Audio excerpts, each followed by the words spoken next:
তুই আয় আমার হাতে। শোন, তোর তো একটা কাম করিস না। এই যে ভেড়াটা দিলাম, এই ভেড়ার সম্পূর্ণ পশম গুইনা তারপর বিকাল আমার হিসাব দিবি। বুঝলাম, পশমটি গয়না দিলে আমারে কি খিলাবা?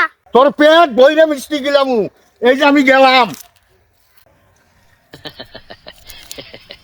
1 2 3 4 5 6 7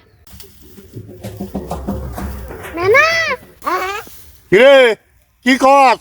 ভেড়ার পশম গোনা শেষ, আমাদের টেয়া দাও। এত তাড়াতাড়ি গোনা শেষ হয়েছে? এই কত রয়েছে রে? 2,25,115টা। এই তুই আমারই সাথে বানায় কথা কস। আমি বানায় কথা কই, বিশ্বাস না হলে তুমি গয়না হোগা। কাম সারছে রে, ওরে ঠকাবার যায় আমি তিন ধরা খাইলাম।